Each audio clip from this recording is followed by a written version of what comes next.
بسم اللہ الرحمن الرحیم۔ السلام علیکم۔ مجھے غازی محمد عبداللہ کہتے ہیں اور میں شعبہ تاریخ و مطالعہ پاکستان جامعہ پنجاب لاہور میں فیکلٹی ممبر ہوں اور 2002 سے یہاں پہ تحقیق و تدریس سے وابستہ ہوں۔ ناظرین، آج ہم جس موضوع پہ گفتگو کریں گے وہ کچھ اس طرح سے ہے کہ بنگالی مسلمانوں کا ہماری ملی، قومی اور سیاسی تاریخ میں کردار۔ اس عنوان کی ضرورت کیوں پیش آئی؟ شاید اس لیے کہ 1971 کے سانحے کے بعد سے پاکستان میں کم از کم 2 نسلیں ایسی گزری ہیں جن کے ذہنوں میں بتدریج یہ مسکنسیپشن پھیلائی گئی یا پیدا کر دی گئی کہ بنگالی جو تھے یہ من حیث القوم غدار تھے۔ آج کی گفتگو میں ناظرین ہم کوشش کریں گے کہ کیا واقعی بنگالی غدار تھے یا ان کی بحیثیت قوم کے ان کا مزاج ایسا تھا۔ اس موضوع پہ تھوڑی آپ سے گفتگو اور اپنے خیالات میں آپ سے شیئر کروں گا۔ ناظرین، جہاں تک بنگالیوں کی من حیث القوم ان کے مزاج کی بات کی جائے تو یہ بات کہنا بے جا نہیں ہے کہ بنگالیوں نے کم از کم ہندوستان کے مسلمانوں کی پچھلی 200 سالہ تاریخ میں ایک کلیدی کردار ادا کیا ہے۔ میری رائے یہ ہے کہ بنگالی مسلمان ہندوستانی مسلمانوں میں وہ سب سے پہلے لوگ تھے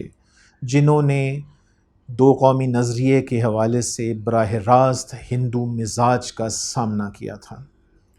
ہمیں 1757 کی جنگ پلاسی کی طرف اگر ہم دیکھیں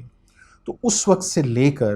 انگریزوں کے ہندوستان میں اقتدار کے سنبھالنے تک یہ پورا عرصہ 1757 سے 1858 تک کا جو زمانہ ہے، بنگالی مسلمان ان لوگوں میں سر فہرست ہیں جنہوں نے ہندوؤں کے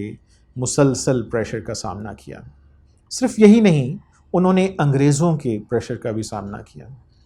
تو یہ جو چیز ہے میری رائے میں بنگالی مسلمانوں کا ایک تاریخی مزاج بنانے میں اس نے بڑا ایک اہم کردار ادا کیا ہے۔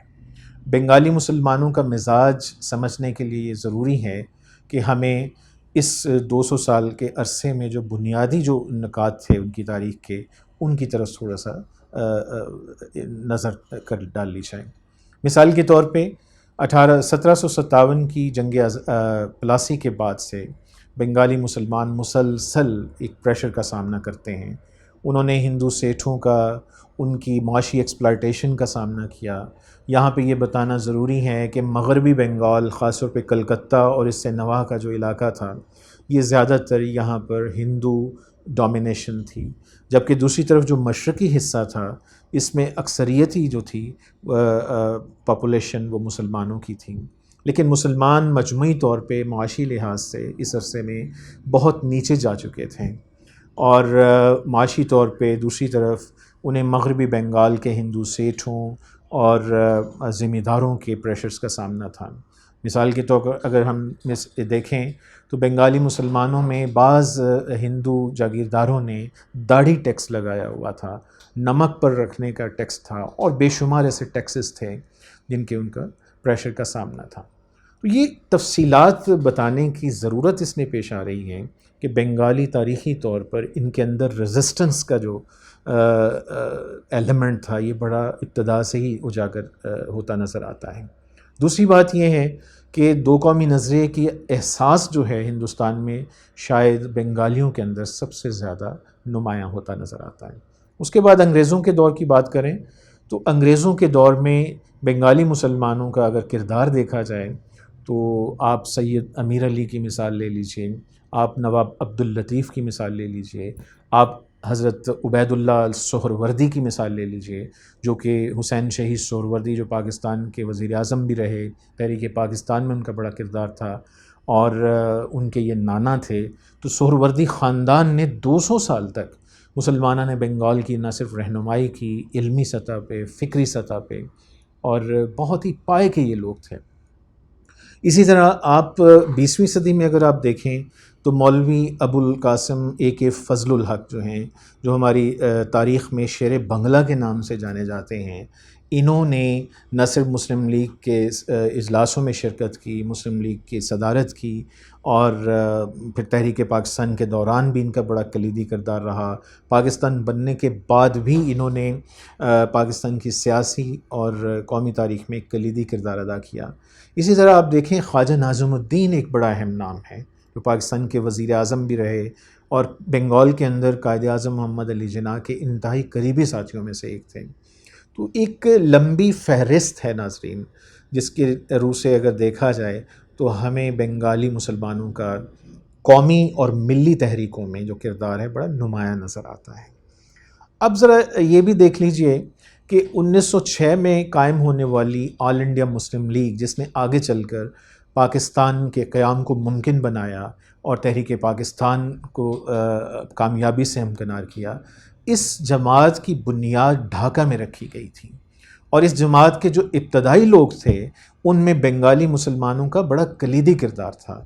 اس جماعت کے اغراض و مقاصد بنانے میں اور اس کے مختلف سیاسی مرحلوں میں بنگالی مسلمان ہمیشہ آگے رہے ہیں۔ پھر آپ دیکھیے کہ 1936-37 میں جب قائد اعظم محمد علی جناح نے تحریک پاکستان کا ایک بیڑا اٹھایا اور وہ بنگال تشریف لائے تھے، تو اس زمانے میں کلکتہ کا جو ہاوڑہ ریلوے اسٹیشن تھا وہاں پہ استقبال کرنے والوں میں چند لوگ تھے، لیکن بنگالی مسلمانوں نے یہاں پر ساتھ دیا، اور پھر 1937 سے 1947 تک کے 10 سالہ عرصے میں وہی بنگال جہاں پہ مسلم لیگ کے ارکان کی تعداد گنتی پر تھی، 1944 میں یہ میں آپ کو بتا سکتا ہوں کہ 5.5 لاکھ باقاعدہ ممبرز بن چکے تھے جو پورے بنگال میں موجود تھے۔ بنگالی مسلمانوں کی جد و جہد آزادی میں بنگال پروونشل مسلم لیگ نے بہت کلیدی کردار ادا کیا ہے۔ اس میں کوئی شک نہیں ہے کہ اگر بنگال اور پنجاب مسلم لیگ کے ساتھ نہ ہوتے تو تحریک پاکستان میں قائد اعظم محمد علی جناح کو شاید وہ کامیابی نصیب نہ ہوتی۔ تو بتانے کا مقصد یہ ہے کہ ہماری آج کی جو نسل ہے اس کے ذہنوں میں بہت سارے ایسے مفروضات ہیں، بہت سارے ایسے کچھ غلط فہمیاں ہیں جس کی وجہ سے شاید یہ آج کی گفتگو کی ہمیں ضرورت محسوس ہو رہی ہے۔ سب سے ایک تلخ بات میں آپ کی نظر ضرور کرنا چاہتا ہوں، چونکہ تاریخ کا طالب علم جو ہے وہ ہر اینگل سے دیکھتا ہے۔ عمومی طور پہ ہمارے ہاں شیخ مجیب الرحمن کا نام ایک انتہائی منفی طور پہ سمجھا جاتا ہے، جس میں شاید صداقت بھی ہے، لیکن یہ شیخ مجیب الرحمن جو ہیں ان کی ذرا تاریخ اور ان کی اٹھان پر اگر نظر ڈالی جائے تو ایک عجیب سا ہمیں ایک سلسلہ نظر آتا ہے کہ یہ مجیب الرحمن کلکتہ میں بطور طالب علم کے 1940 سے 1947 تک کے زمانے میں یہ مسلم لیگ اسٹوڈنٹس ونگ کے ہراول دستے میں نظر آتے ہیں۔ اس کے لیے وہ لڑائیاں لڑتے نظر آتے ہیں۔ دہلی کے اجلاس میں جب مسلم لیگ میں قائد اعظم نے خطاب فرمانا تھا، اس کے لیے کلکتہ سے یہ ٹرین پر سوار ہو کر یہاں پہنچتے ہیں صرف قائد اعظم محمد علی جناح سے ملاقات کرنے کے لیے، اور اسے اپنی زندگی کا وہ ایک انتہائی خوشگوار واقعہ گردانتے ہیں۔ یہ وہ چیز ہے جس سے ہمیں تھوڑی مدد مل سکتی ہے کہ آخر ایسا کیا ہوا کہ بنگالی مسلمان وہی جو مسلم لیگ کے ہراول دستے میں شامل تھے وہ قیام پاکستان کے بعد بتدریج علیحدگی کی طرف مائل ہوئے۔ یہ ہمارے محققین کے لیے، ہمارے مورخین کے لیے، ہماری قوم کے لیے ایک بہت بنیادی سوال ہے۔ جب تک ہم اس سوال کے جواب تلاش کرنے کی کوشش نہیں کریں گے ناظرین، اس وقت تک ہم شاید اپنے قومی سطح پہ، ملی سطح پہ آگے بڑھنے سے قاصر رہیں گے سر۔ تو میں اپنی گفتگو کا اختتام اس بات پہ کرنا چاہوں گا کہ بنگالی مسلمانوں کا نہ صرف ہماری قومی اور ملی تاریخ میں بڑا کلیدی کردار ہے، بلکہ تاریخ کے بڑے اہم مراحل پر انہوں نے ہمارے قومی مفادات کا نہ صرف تحفظ کیا، اس کو پروموٹ کیا، لیکن المیہ یہ ہے کہ وہی بنگالی قیام پاکستان کے بعد بتدریج ہمارے کچھ رویوں کی وجہ سے، ہمارے کچھ لوگوں کے رویوں کی وجہ سے وہ بالآخر علیحدگی کی طرف چلے گئے۔ اجازت چاہتے ہیں، اللہ نگہبان۔